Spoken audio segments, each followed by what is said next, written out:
Hello guys, good morning. Ito ng dog namin na isa. Kalalabas lang ng hospital. Nagsakit. Hindi makatayo.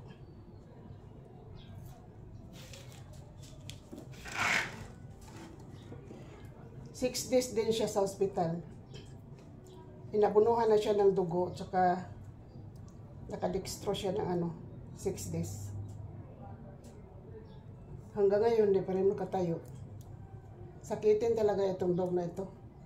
Mula ng bata pa siya, sakitin na ito. 2 beses na ito na-confine sa hospital. Parang anemic. Bigla lang ng hina. Noon hindi siya ganito. Hina lang siya noon, pero makatayo pa. Ngayon, hindi na talaga, Nabunuhan na niyang dugo, pero hindi pa rin makatayo. Kinulong na lang namin kasi na-stress siya paglapitan siya ng mga kasama niya. Hindi siya makapahinga na maayos kasi nagagalit siya paglapitan siya ng mga kasama niya.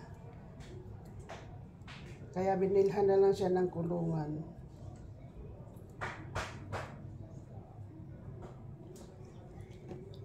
Magagalit siya paglapitan siya ng mga kasama niya.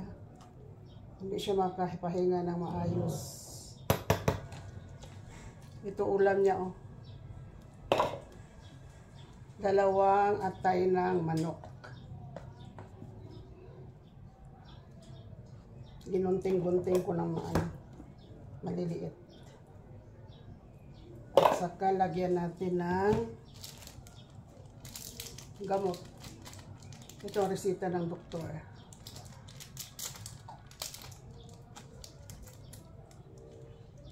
Bali, 3 klase ito, gamot niya.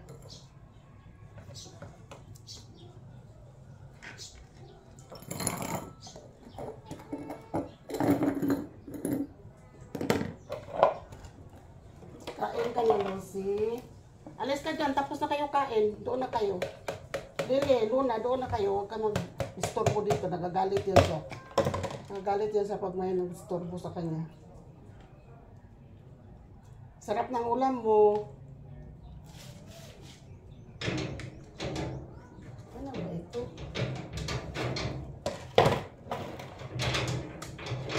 Kain ka na. Alis dyan, Luna, Lili. Mawa naman dito. Hindi makatayo. Alis ka dyan, Lili, kaya nakagalit siya. Doon ka, nakakain na kayo. Malakas siya magkain. Lakas-lakas magkain. Kaya lang hindi siya nakatayo. Malakas magkain siya. Magkain maayos.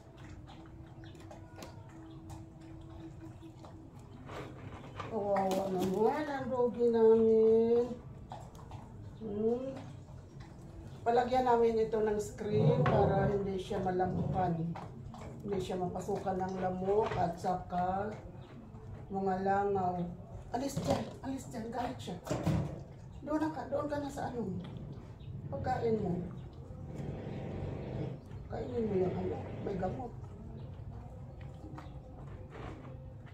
Naman ang dog namin. Hindi makatayo.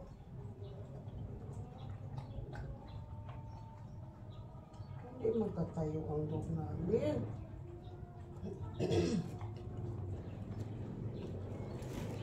Hindi makatayo ang dog namin.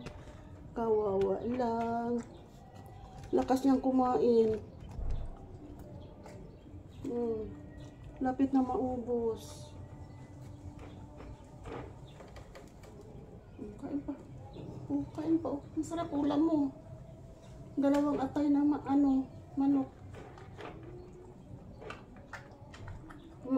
Palagyan natin ng screen ng kulungan mo para hindi ka pasukin ng langaw.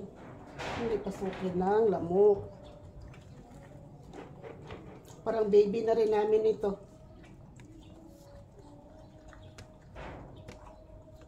Marami na akong alaga.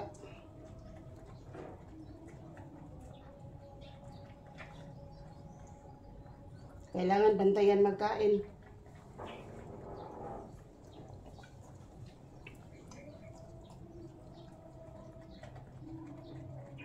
Lapit na maubos ang pagkain niya. Lapit na maubos. Palagyan natin ng screen itong kulungan mo para hindi ka pasukin ng langaw at saka lamok. Parang senyorita ka na dito. Ayaw niyang lapitan siya mga kasama niya, nagagalit. Kaya binilhan na lang siya ng kulungan para hindi siya madisturbo.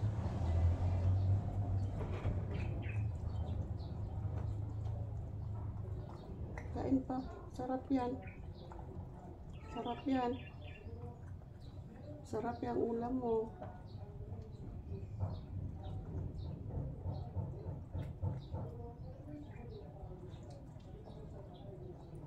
Bakit hindi ka nasasapin na tulog? Sana yung mga sapin mo.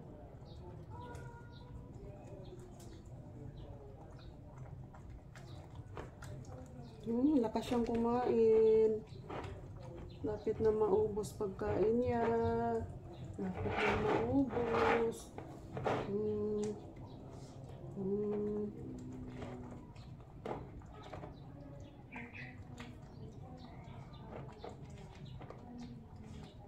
Lapit na maubos ang pagkain niya.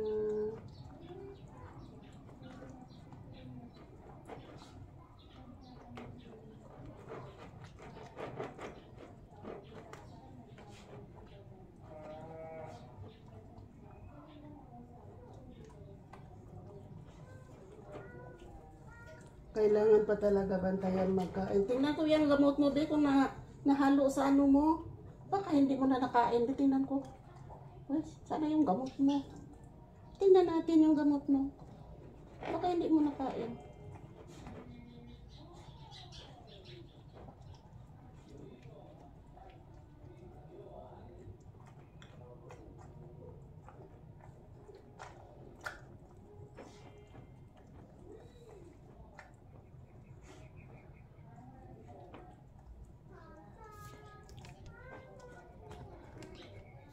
Sige, tingnan yung gamot mo para hindi yan sali sa ano mo.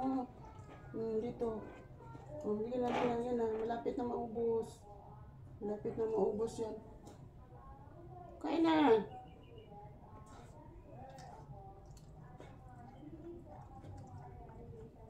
Yung mga sapin mo kung saan saan na napunta.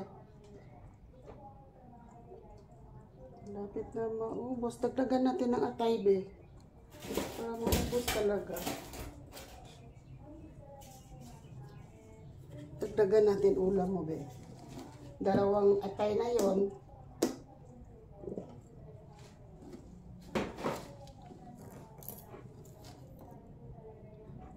Dagdagan natin ng parang hindi nakain yung ano mo ba. Yung gamot na nilagay ko, parang hindi ko nakain. Ay.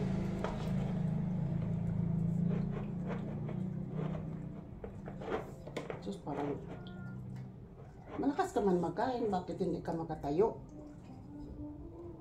Ganyan ka na lang? Ubos talaga pagkain niya.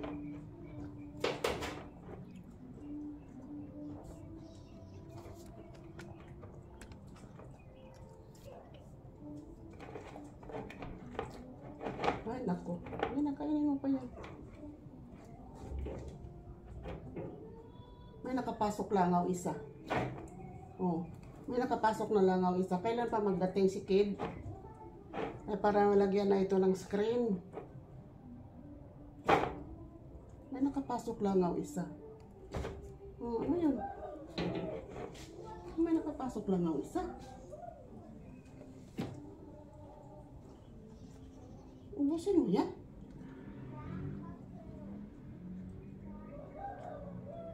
Ubusin mo. Kunti na lang talaga, oh. Kunti na lang talaga. Kunti na lang talaga. Kunti na lang talaga. Yan na. Kain na.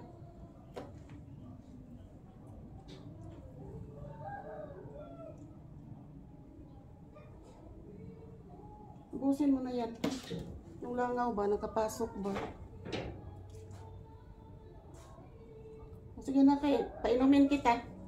Ubusin mo yan. Lagyan natin tubig ito pagkatapos mo. May nakapasok talaga langaw ah. Yung langaw na yan oh. Kailan pa magdating si Kid? Para lagyan na ito ng screen.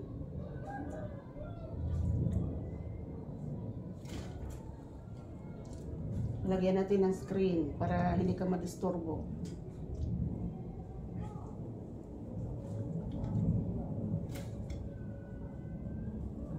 Pusin mo na to. Lagyan natin tubig. Para mataas na yata ang video ko. Thank you for watching.